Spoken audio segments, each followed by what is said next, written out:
up, everybody? It's your girl, Claudia Jordan, and welcome to Cocktails with the Queens. Now I'm back with my girls, Vivica A. Fox. Oh, damn it. My bad. Lisa Ray.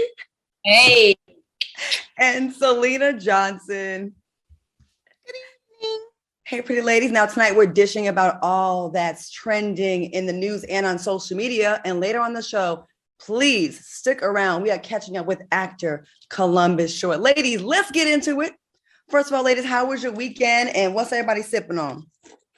Hey, well, I'm having my usual Pinot Noir, and I have been so very blessed to be in so many productions. A little bit earlier today, season 2 of The Screening Room, talked with some amazing filmmakers, and I have started the miniseries, Keeping Up with the Joneses for Lifetime. So I've been working. Oh, girl, I was home today watching TV. I saw you on a Car Shield commercial. Oh, yes. I saw you in online. I saw you with The Screening Room. You are everywhere. Oh, it's a very blessed season for me. Thank you. It's a blessed life because you're 20-some years. Thank you. I've been seeing you on our screens. Lisa Ray, how was your weekend? My weekend is full as well, working, producing, getting ready to direct my second film, just pitching my mattress line to the Black-owned hotel and hospitality association. So I've been really doing a whole bunch of blessed things, and I'm so thankful and still in that place of, just glad that, I'm still around and that I'm healthy and I'm a little dehydrated, but I mean, And that little water can't cure it. That's all right. I love a lot of water. My girls are all booked and busy. And Selena Johnson, how was your weekend? My weekend was good. I'm just finished building a studio in my house because I'm tired of being in the nighttime, driving all of different studios. And I'm getting ready to start on my, I don't know, what is this, the 14th album, the 13th, 14th album. Woo! So I'm just getting ready to record. I recorded a record this week with an actor, a friend of yours, who is actually an extremely dope MC. So I can't wait for you guys to hear that, but that's about it. But Claudia, I've been down to your page, honey. You talking about Vivica and Lisa Ray, girl. The people are booked and very busy down to your page. What's up, sis? I mean, come on. I wrote and produced my first play. Actually, I partnered up with Bentley Kyle Evans, and we are producing a play, White Lies, and it's in Shreveport, Louisiana on the 19th of March. I have the actors downstairs right now. Before we started, I was finishing the last scene. I had to rewrite. So I'm just kind of like Vivica and Lisa Ray, y'all know that producer hat. You got to put out all the fires. You got to pay for everything, and you got to make sure everything's right. Okay. And I'm gonna need y'all to buy these tickets. So go to strandtheater.com and get those tickets. And if you can't be there, just support Black arts and just buy one anyways. Yeah, please, because I gotta pay these people. Okay. All right, y'all. So you know what?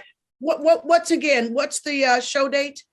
Oh, March 19th at the Strand Theater. It's a Saturday in Shreveport, Louisiana. Christian Keys, myself, Willie Taylor, and Pooch Hall, and our very talented Dallas local cast. They're practicing right now downstairs while I'm up here about to have a drink with y'all.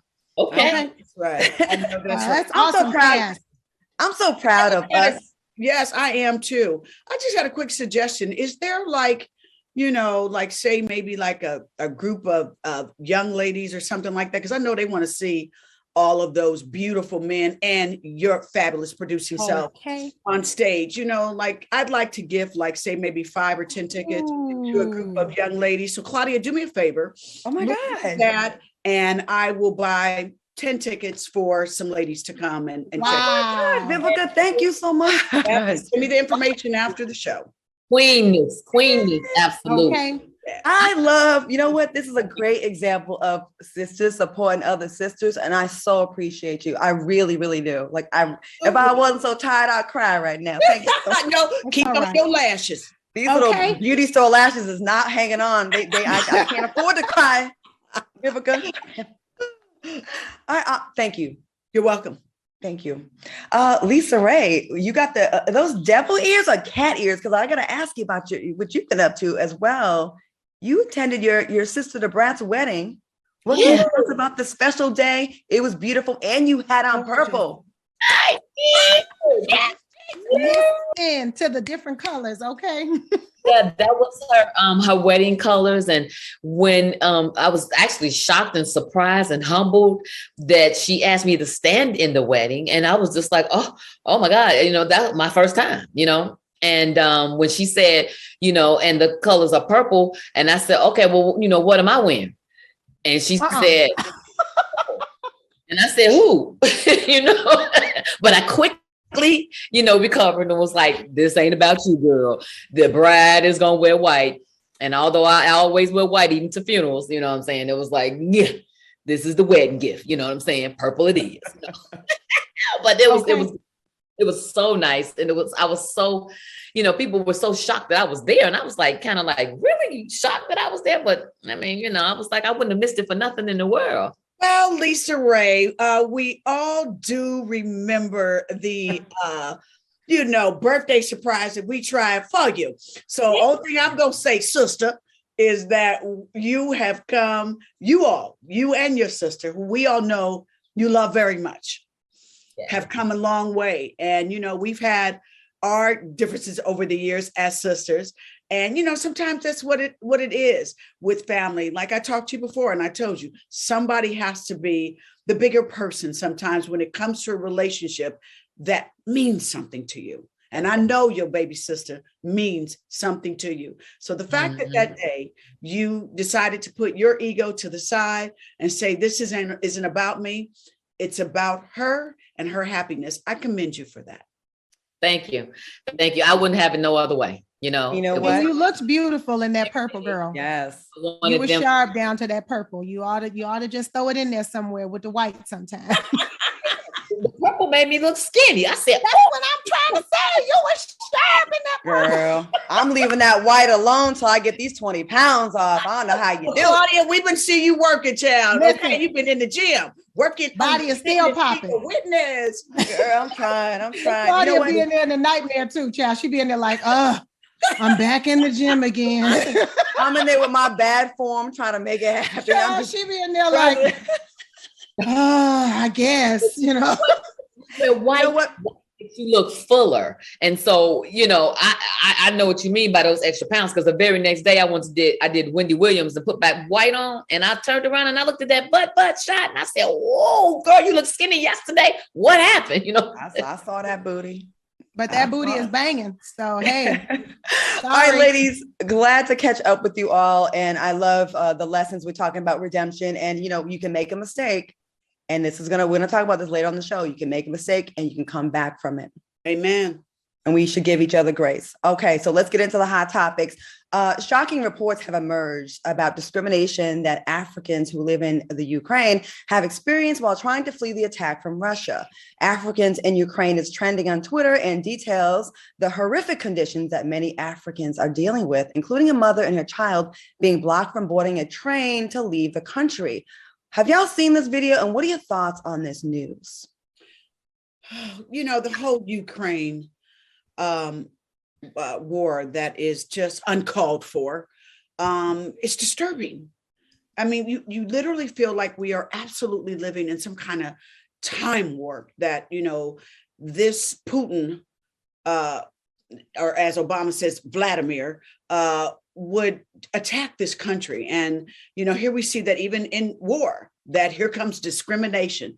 To see this Black woman holding a baby, y'all, a baby. I mean, like a baby. Like, what was it? The baby was 2 months old? Yeah. Like that. It was just added to it. Like, come on. I mean, I just feel that, everyone involved should be charged with, was it crimes of war? Because it's just so disturbing. It really is.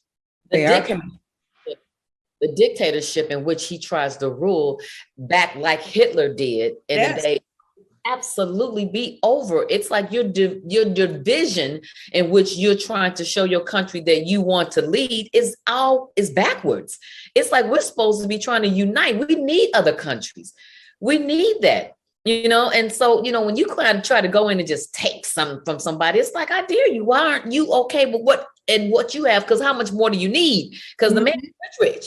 So, and the country is rich. So what are we talking about here? You know what I mean? And those people over there are suffering. You got these people living in the subway with their kids and rushing and trying to get to the border. It's too much. It's too much to be thinking about everything we got going on here. And then we got to help them, which we absolutely are, helping them over there because we allies with them. I don't get the power that is misused sometimes, That is abused. Yeah. Okay. So Selena, what do you think? Okay, so what I'm about to say might make people mad, but first of all, I think that Putin has clearly, he definitely has booked a first-class flight to hell. Okay. He's in first class. He bought his shit with Sky Miles. I mean, he didn't even pay for his ticket. He called up the Delta, honey, and they was like, "Oh no, we already got your ticket." Girl, he's on Spirit. Let me tell you something. Okay. The fact that you would even start this kind of foolishness after the world has suffered a pandemic, you have a special evilness going on down to your spirit, and you're definitely going to hell. However, in my Issa Rae voice, I'm rooting for everybody Black. I just got to keep it 100. I find it awful, that nobody should have to deal with tyranny of this level. Nobody. I don't care what race you are. I don't care what you've done. This is absolutely ridiculous and uncalled for, but I am rooting for everybody Black at the end of the day because of some of the things that have been disturbing in terms of the African people in Ukraine. And it just really just shows how it doesn't take days off. And it also shows that, we're already in war as Black people. We're in war right now here in America, not just in America, but the whole world. Like we still got to be fighting, karate chopping racism in the middle of a war. Like, seriously? I like to point out something that makes Black people magical. When people in France, there was fires or there's issues, there's terrorist attacks. We're the first ones all over social media. Pray for France. When Ukraine got attacked, we are pray for Ukraine. Everywhere around the world where there's an issue, you see Black people dominating social media spaces, using their platform to defend and ask for prayers for these people. But why is it when we see a Black woman with a 2-month-old baby trying to get on a train, why is there crickets from white America or France, Italy, Spain, Mexico? Where are y'all at? Why don't we hear from you when you see Black people suffering? So of course I posted it and I use my platform and I'm getting all kinds of cussed out. Well, you don't really know. Oh yeah, you don't really. Too. I don't care. Oh yeah, you don't really know. And that's just the Russia misinformation bots trying to make Black people think this war against Ukraine is justified and to not be on the Ukrainian side. Listen, I saw with my own eyes a bunch of Black people not allowed on trains with babies. I saw how quickly Airbnb said, we're going to give out, $100 million worth of free places for y'all to stay. Where was this energy for Haitians? Where was this energy for Mexicans? Where was this energy for anybody that has this color skin? Y'all got this, but where's this? Because people sure do rally and the GoFundMes go through the roof when it's white people. I even saw Ukrainian in the middle of war twist his mouth to say, refugees, these are not like what we're used to seeing. These are blonde hair, blue-eyed people, and and bombs being dropped. So yes, I feel sorry for the citizens of Ukraine. But you know what? Can y'all take a break from racism while we get through your war praying for y'all? They can't. We still waiting on reparations, child. We still waiting on reparations. I'm tired. And these Black people are over there trying to study to be surgeons and all kinds of professionals in their schools and go back to their countries. I'm just sick of it. I'm sick of it. On that note, one thing that can say that perhaps they left their country to come there because it's better opportunity they thought there.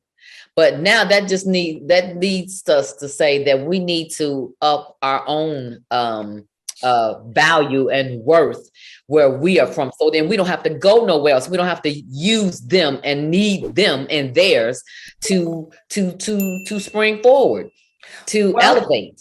If the Chinese and the French can stay their asses out of Russia, out of Africa, stealing all the natural resources from there, then they'll have good schools. But when you come to Africa and you take all the diamonds and pearls and the gold and the everything, then you leave a country decimated, and then they like, oh, we gotta leave. It's all man.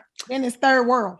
Exactly. when they have all the goods. So let's take this moment. Well, they call me Claudia Luther King on Instagram. Okay. So we're gonna take this moment and go to a moment in Black history sponsored by Nissan. Amen. Amen. Celebrating Black history makers who have broken barriers and created a path for change.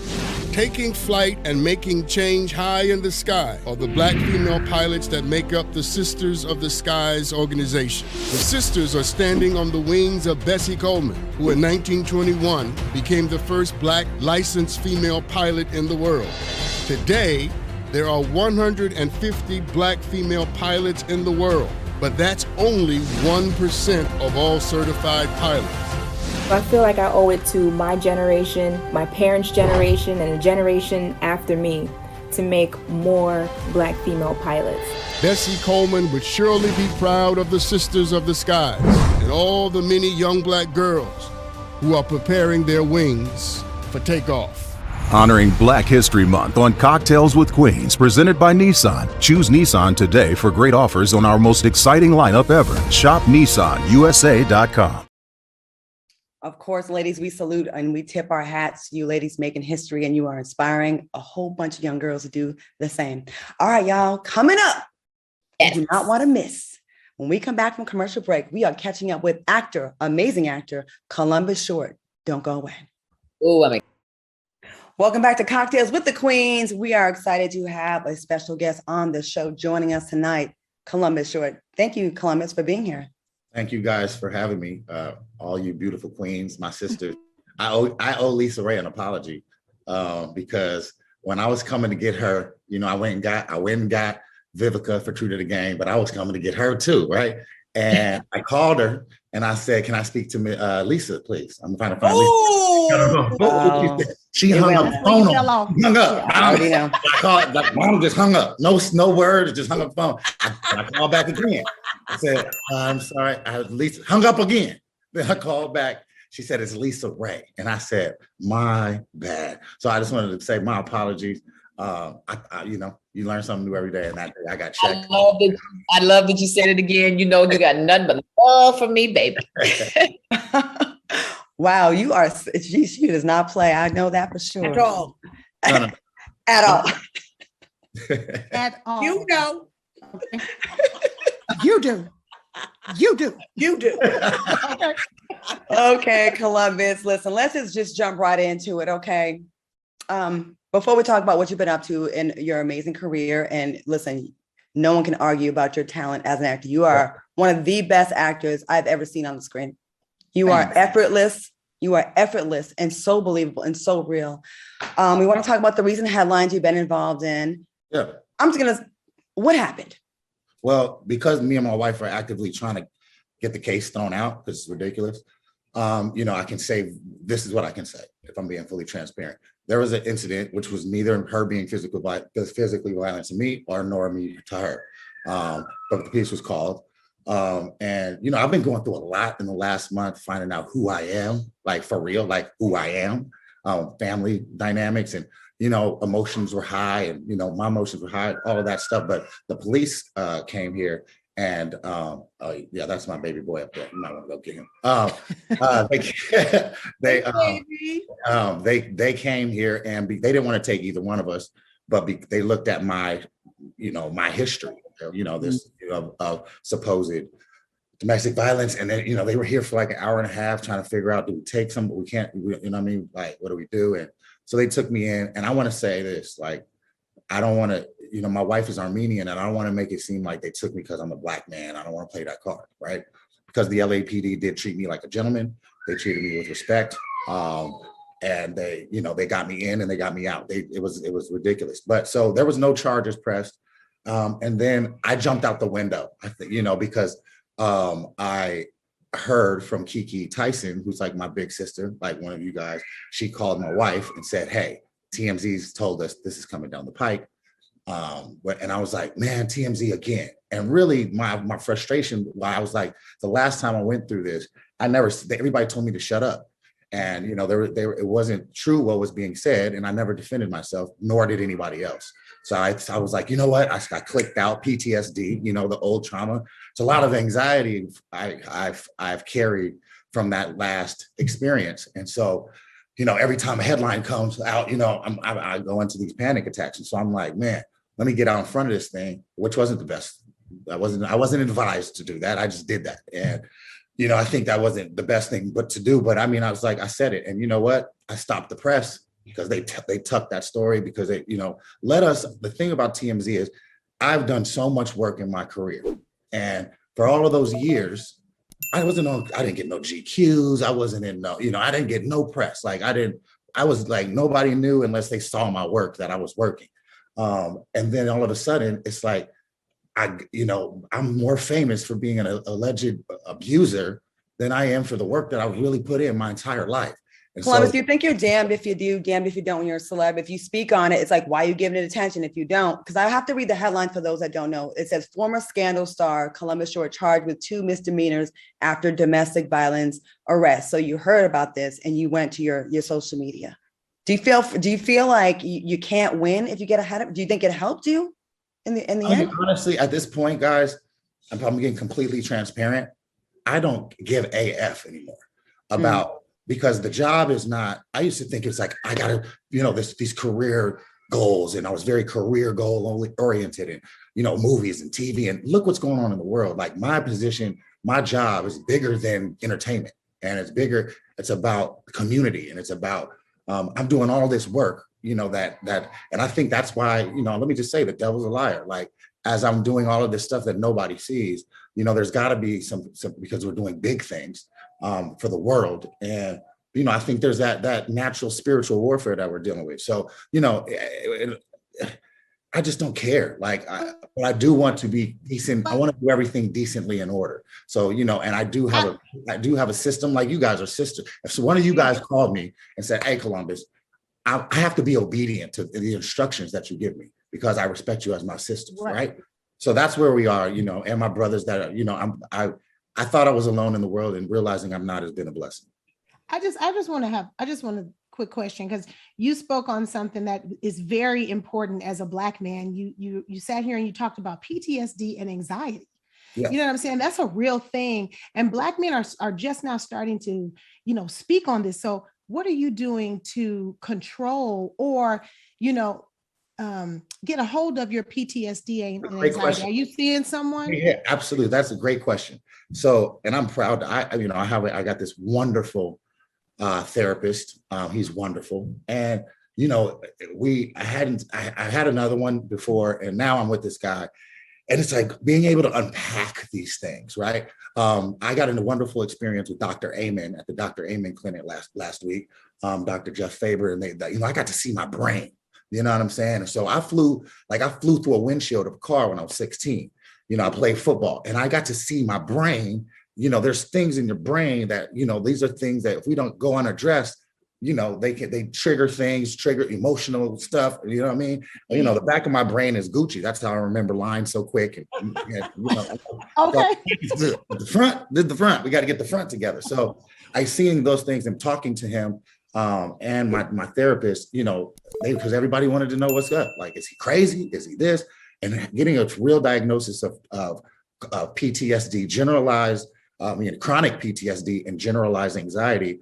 It's like, okay, what do we do from here, right? And I do feel those things. Anxiety is real, but it all comes from trauma. You know, we all experience trauma, and in our culture, and I can't just say our culture. I think a lot of cultures, but I'm finding out now, like I'm tired of Black secrets, right? Black families are all these secrets. You know, Black families and all this stuff you sweep under the rug, and you find, you know, finding out stuff later when you're 39 years old. You know, that's all part of the trauma, right? So working through those things is amazing. Excuse me. Working through those things is amazing with Dr. Stephen Palmer. He, you know, he's the best gift I've been gifted in recent days. Thank you for talking about that. Absolutely. Because a lot of people don't, and people are quick to write people up. Oh, he's just a abuser. He's just a this. He's just a that. things may show up sometimes like that, but there's also a point of where some of the stuff comes from. So addressing, I didn't know you were in an accent. Quickly, my name, Columbus Keith Short. I'm Columbus Keith Short Jr. And the name of the man that, I carry his name, he wasn't the best man. You know what I'm saying? And there was a lot of stuff that was attached to his name that, boom, come, and now, as I'm discovering things, it's like, dang, paying for your father's or the man's sins is the name. The name. Power is in the name. Columbus, me and you, we go back, and I was like really busy at the time that when it came up, to be honest with you, I was just like, whew. Right. I didn't want to call, I didn't want to beat you up about it. I just had to, I didn't for just a second. Yeah. And that's why, I sent you the message that I did privately. I don't need to beat you up because I believe, sometimes incidents get blown out of proportion. So right. We thank you for being transparent. Absolutely. And, because there's two sides to every story. But I want to switch gears. Let's get back to talent because it is what you do. It is your gifts. Your gift, my brother. You are a very, very talented actor and you have more gifts to give. Yes, ma'am. Okay? I want you to know that. And, we're going to always be here with love. If you man up and like you did, you accept accountability and responsibility. But I want to get to your talent. So I want to know, we done did two together. 1, 2. I just want to say, I don't care what people talk about. Me and my wife, we are real. This is a real, we're a real thing. We have That's two good real to say.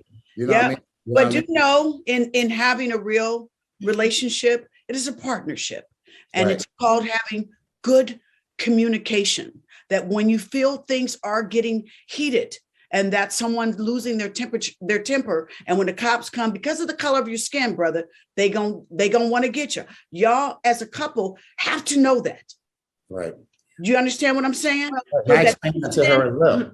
We're raising black boys. Exactly. Black. They're not, yes, they're mixed Armenian and black, but they black. You know So they got temperature up in there. So y'all just make sure when the damn temperature get hot, somebody say, gotta take a break. That's all I'm asking, because that's a partnership.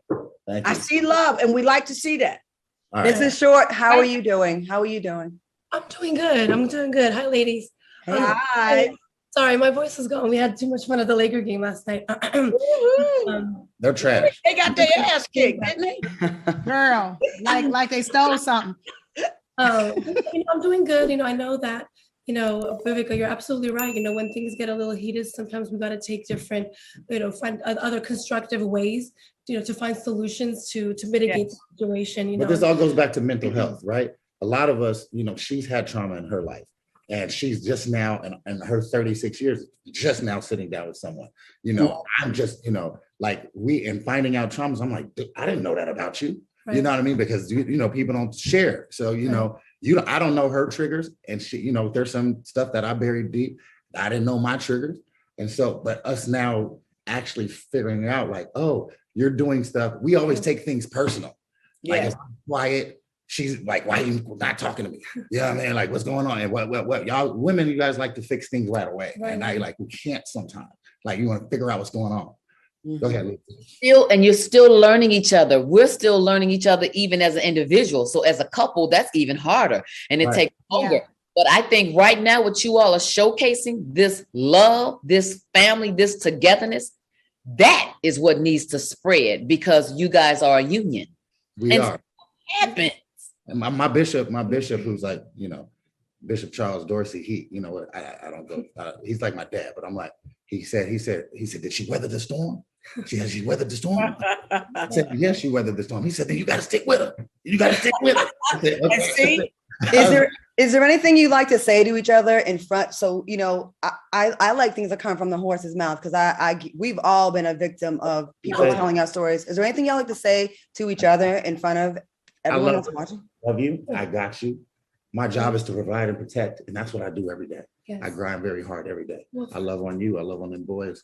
That's my job. That's what I do. Well, I know one good thing too. Universally, you love music because I saw on your Instagram that you've been hashtagging Levitate 2022. Yeah. So yeah, that's music. Like that's music, I come from my music is in my blood. And so, you know, I'm finally finished my album after all these years. And she's been, you know, a huge factor. Okay, you got to get him. Yeah. Okay. Oh wait, we didn't get to hear from her though. Oh, yeah. Right. I want to say, first of all, thank you, ladies, for providing the platform for us to be able to voice, you know, our feelings and emotions and our traumas and everything, you know, the good, bad, and the ugly. So thank you for that. And I I really do sincerely want to say, you know, that I'm so proud of him. Not in an artificial sense, truly as the man that he's really, you know, become. I've known him for 14 years, and that's not a little bit of time. That's a long time. And so to see him mature into who he's, you know, into his purpose and me and mine, you know, it's just beautiful to see that we can build a beautiful family. You know, we're gonna have bumps here and there, but I feel like, you know, if we stick together, we communicate, we respect each other, I think there's no reason why we shouldn't make it, you know, and raise two amazing kids. It doesn't matter the color, it doesn't matter where they're from or what it is. I think if we give them that love, genuine love, is as long as they're good human beings, because we're good human beings, you know what I mean? So I think that if we instill that in them, then, you know, we're winning. And I love you very much. God bless you. Thank you for your time, Queen. Thank you. And really, more importantly, thank you for y'all transparency. Because, you know, we are here to offer love and support. As Lisa Ray said, shit happens. Right. So just learn that when the temperature rising. Yeah, she hear We're you. gonna keep going. Okay, all right. But now let's go to a little bit of career. All right, because you know, me and you done made True to the Game 1, 2, and 3, and I don't know. You just now telling me that Lisa Ray was your first choice. Okay, Wait. that's all right. That's all right. No, That's no. all right. That's all right. So what was the best part of making? No, that's messy. Wait, no, hold Don't on. be messy. What was the Don't be best messy. part of making True to the Game besides coming to your girl Via? In your music, you know, because I think that's a shocker for yes, the music has been. So here's the thing, and I know we're running out of time. So I'm like, look, when I was kind of the rug was pulled out from underneath with me with Scandal, you know, it's been a hard road for me. I was always trying to like please Hollywood and like trying to get back my spot. And then but I wasn't doing the internal work. So then I'm like, music kind of became that internal work for me because my boys Neo and all my songwriter brothers and my producing brothers, like I was a part of a fellowship and a brotherhood, and they all blew up because they spent 10,000 hours. It takes 10,000 hours to be a master of your craft. They was in the lab 10,000 hours. I'm on movie sets. So now I've had the freedom to be in the lab and take my time. And what am I saying in my music? And what am I doing? And what am I talking about? You know what I'm saying? And I realized I didn't want to write. I don't ever pull out a pen because the booth is a transmission center. And I'm transmitting, and I have to lock in and transmit. And so I want to be completely honest with everything I'm doing. And I finally have put together a project, a body of work that I'm really proud of, that I'm really excited about. But a part of me, my artistry is not writing just for myself. It's like writing for like Selena and like writing for, you know, everybody, writing for J-Lo, writing for Beyonce, writing for, you know, bringing because that's what I did when I was 20, 21. You know, I was Britney Spears' creative director. So this is my bag. I'm in my bag, right? But beyond that, you know, I had my book out, and then, I have the role of Martin Luther King that's playing with Lettucey. That's coming out this year. And the woman that Erica Malone, another queen, you know, God has encamped his angels around me. I can never say that he hasn't, but I was so ignorant. I didn't know who the Red Angels was. I'm like, it came to angels, man. Like, I can't see them. I don't know who the angels is. They've been around me my whole life. And, you know, this woman is wonderful. She's produced this movie. And part of my, you know, I want the world to know that this interview was booked before an incident happened. So this was already set up. We were already supposed to do this. Ooh. So just so that's so now we had to table this incident. And it, you know, I was nervous about her. She invested, we had, you know, before she gave me the role, we had a long conversation. It was like, you know, that she's like, this is big, I'm trust you. And I didn't want to let her down. And she has been nothing but supportive of me and my wife. My wife is the publicist for the movie. We're a team, we're family. And the only thing that's crazy is like all of these positive things y'all would never know about an incident if I wasn't a Black man that had a name, period. Our man with a name, period. Nobody would. Columbus, we want the world to focus on your success, and we want you and your wife to truly be happy with. And my success is based on everybody's success. Mm-hmm. I'm only as successful as you guys. I'm a mirror to you guys. I'm a mirror to my brothers in the field. We're a mirror to each other, and we're only as strong as our weakest link. So the fact of the matter is, I am not in a season of, oh, woe is me. I'm not in a season of, oh, I'm doing this, I'm doing that. I'm in a season of, what can I do? What can we do? Can we be of service to one another? Can we build a community that for many years, why I love the Armenian community through my wife, is they take care of each other. Like they really do, like in a real way. Like it's a tight knit. You need a doctor, you need a car, you need a dentist, you need a surgeon, you need anything. Armenians, they got it and they keep it in. But we can do that with everyone, and that's what I'm about right now. Columbus, we like to say this in closing real quick. We need you. Right. Okay. Know that. Yes, ma'am. And Columbus, I would love to have you back after you and your wife go through this therapy. I think many people can learn from this, and I would love for you to tell us about, update us on that, because I think that is so good that you're putting that out there. Work. That's the most important work. Yeah. To help as we're working through this, I would love, the reason Dr. Amen let me do this, it's $40,000 worth of work on my brand. I let him document it. It's like, I want to be fully transparent. Let's go. We can help people by showing that everybody ain't perfect, and we can work through it. This can help so many other people that can relate. Yeah. Thank you, Columbus Short. We will continue to wish you well. Love you, and when you get Lisa Ray for part 4, you can come back and get Selena and me for part 5 and 6. Me and Selena, I already got a record for you. I told you. Selena can be on her soundtrack. That's right. Selena, I got a record for you, girl. I hate to do it while we doing it, but I'm gonna send you the bang bang bang. All right. Well, we're gonna solidify these deals. We're gonna solidify all these deals during the break. We're gonna take a quick commercial break. Thank you so much, Columbus, for joining us tonight. We appreciate you, brother. We're going to take a quick commercial break. We'll be back with more after this. Welcome back to Cocktails with the Queens. Wow, that was a very interesting and telling interview with Columbus Short. Make sure to rewatch it tomorrow on the replay right here on Fox Soul. Ladies, we have reached the part of the show where we talk about our personal challenges, our relationships, and how we overcame the obstacles in our lives. Welcome to our queendom.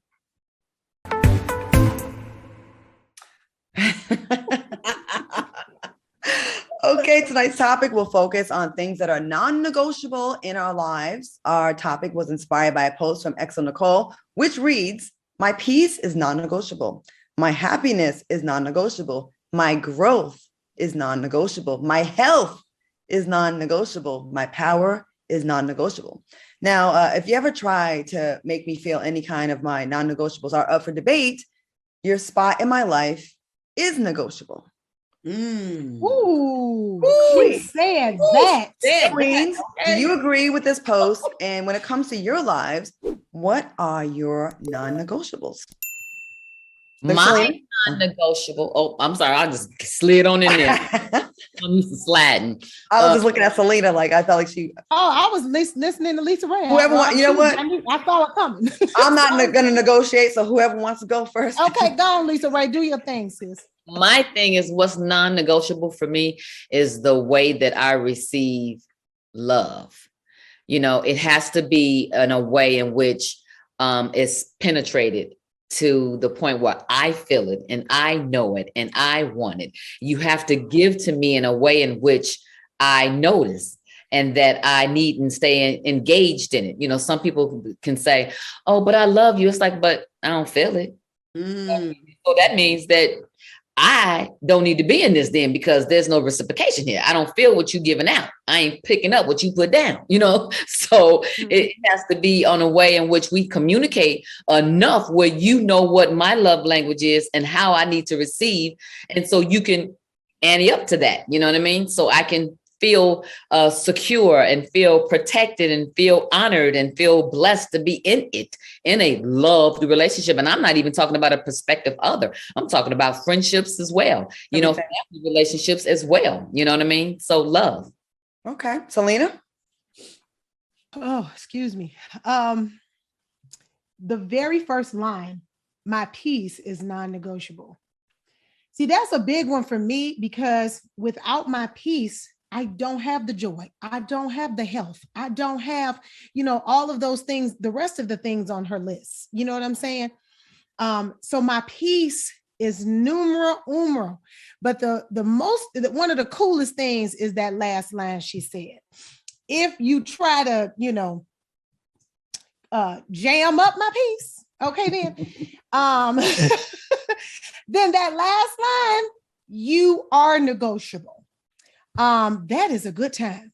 I'm here for that. That is a good old time because we are so, we're so forgiving of people just in general, and you are one of the biggest that somebody will stab you in your arm and you'll be like, okay, they did stab me last week, but, and then she'll be like, they stabbed me, I can't believe it. And then she'll like them again, and then they'll stab again. She'll be like, I don't know what's going on.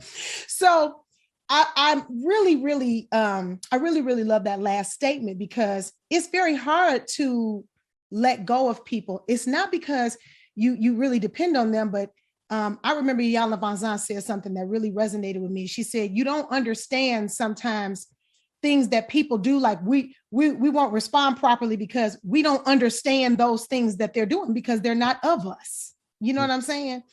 So for me, it's the peace part, because the peace, if you jeopardize my peace, then I don't have the health. I don't have the joy. I don't have the happiness.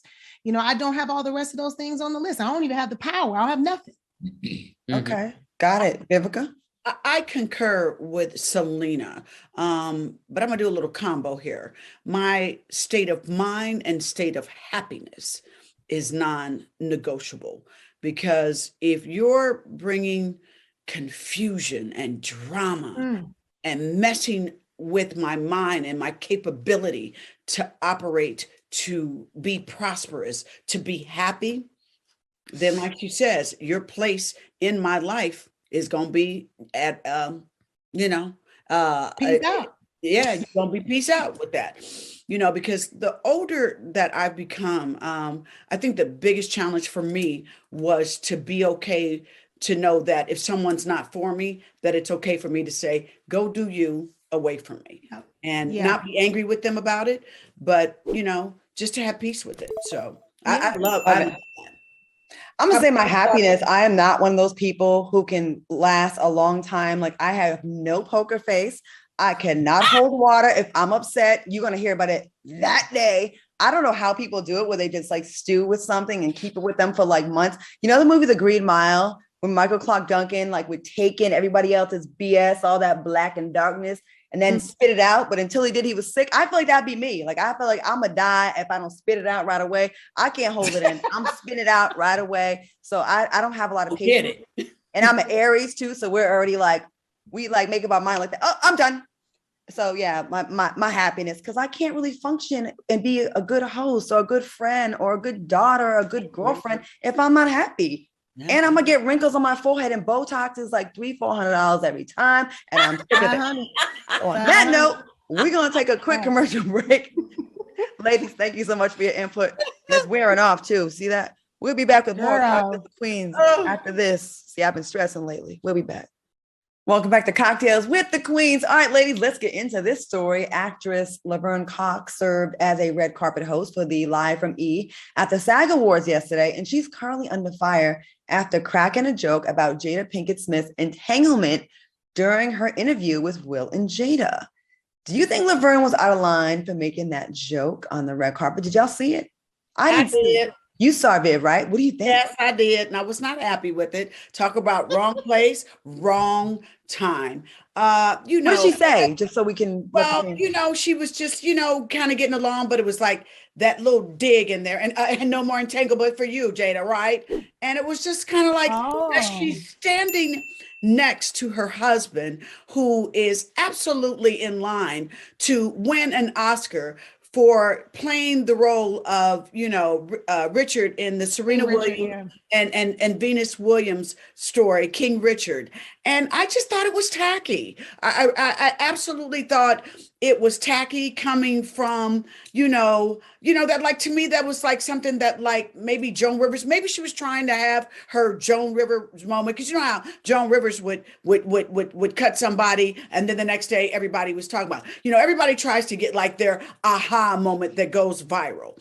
And I just think that you have to pick and choose, because darling, please remember that Will Smith and Jada are a power couple. They do a lot of work. They're very well connected. There are people that now when you might be on the red carpet, they're gonna walk right past your ass quickly. Their people, when they see you now, are gonna sweep their people right past you and be like, no, we don't do her. So that's what you set yourself up for when you pick a moment to have a viral moment that, you got to watch, because this is a person that she has climbed from being an actress on Orange is the New Black and this, that, and the third. Ooh, there I go with this, that, and the third. I know I can't help myself. It's when I get excited, Lisa Ray, that you just have to watch when you're climbing the ladder of success, that who you choose to insult. And I just don't think that. I thought it was wrong place, wrong time, wrong couple to insult. They would never call you to book you. There are people when you're now again on the red carpet that they'll walk right past you. Oh, that would be tough being asked about your entanglement right in front of your husband that you made up with. That would be tough. You just have to make it. And it was like the way that it was done was just, I thought, for her, because I've always kind of thought of Laverne as very classy. And I just, that moment for me was just very tacky. And I just don't think that they deserve that. So Laverne, if you're going to be at the red carpet at the next 3 awards that's coming up, you can better believe they're going to walk past your ass. Well, on that note, let's take a moment for Black History, sponsored by Nissan. Let's take a look. Celebrating Black history makers who have broken barriers and created a path for change. Taking flight and making change high in the sky are the Black female pilots that make up the Sisters of the Skies organization. The sisters are standing on the wings of Bessie Coleman, who in 1921 became the first Black licensed female pilot in the world. Today, there are 150 Black female pilots in the world, but that's only 1% of all certified pilots. I feel like I owe it to my generation, my parents' generation, and the generation after me to make more Black female pilots. Bessie Coleman would surely be proud of the Sisters of the Skies and all the many young Black girls who are preparing their wings for takeoff. Honoring Black History Month on Cocktails with Queens, presented by Nissan. Choose Nissan today for great offers on our most exciting lineup ever. Shop NissanUSA.com. Well, that's been another moment in Black History, sponsored by Nissan. Let's take a last commercial break, and we'll be back. We'll talk about something that Joe Budden said about Meg Thee Stallion that did not sit right with us Queens. We'll be right back. Welcome back to Cocktails with the Queens. I'm looking in the chat, y'all. They are cutting up in the chat tonight. They have a lot to say about every single segment. Y'all have to go back and read the chat tomorrow. They sick of it, honey. Read one comment. What they saying? What's a good one? What's a good one? Okay, Common Sense said Laverne will find herself jobless in Hollywood. Let's see. Alma Williams says, nah, they publicize that whole situation. You can't be mad when someone mentions it. And then Nakia Burns says, don't want to jab, wrong time and wrong place, Miss Fox. Yeah. And so Celia says, mean girl-ish. Laverne knows who she can disrespect and who she cannot. And then Favors to Me says, yeah, I saw it. She fumbled all right. She was doing good up until then. Anyway, talk about another fumble that happened. Another fumble. Speaking of fumbles at the 1 yard line, Joe Buttons is trending after saying that Megan Thee Stallion isn't a superstar because she hasn't sold any albums. Button says she hasn't sold shit.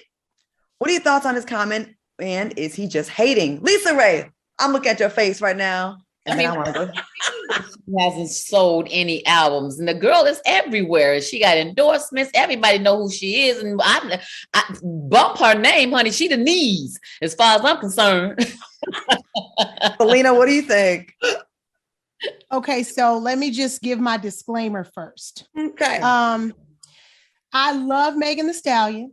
I love that she's a brown beauty. I love her body. I love that her height is being glorified, and I love that Black women are being glorified. But here's where I think Joe Budden was trying to go but failed. So back in the day, if you mirror a superstar, because he was talking about record sales, you're going to say Whitney Houston, you're going to say Mariah Carey, you're going to say Beyonce, Michael Jackson. I think that's what he was trying to mirror it with. But what he doesn't understand is that we're in a different time. We're in 2022. And at that time, we didn't have social media. We didn't have reality television. And there's more than one way to become a superstar. And Joe, you did a reality show. It kind of made you kind of a superstar, in terms of record sales, But at the end of the day, I feel like, there's more than one way nowadays to be a superstar. And Joe, the fact that you're talking about it makes her a superstar. And I'm just gonna say, where's the last album he sold? Whoa, take it away. I had to say it.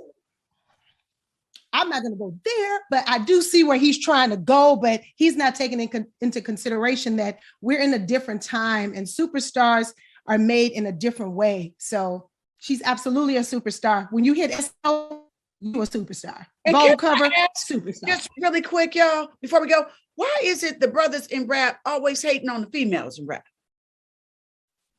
And a lot of them hate on want to know. That's all I'm gonna say. To say Meg Thee Stallion's not a superstar is almost as ridiculous as saying Cardi B and Nicki Minaj are not superstars. They're all superstars. Joe Buttons, and you're actually doing great in the podcast world. Your rap career is not really doing anything, and that's not a dig to you, but you found your legs in the podcast space. So don't hate, show love. I want to thank my ladies, my queens, for joining me tonight, and thank you for watching on YouTube. Stick around for the Pulse that's coming up next. We'll see you next Monday. Bye, soulmates. Bye, ladies.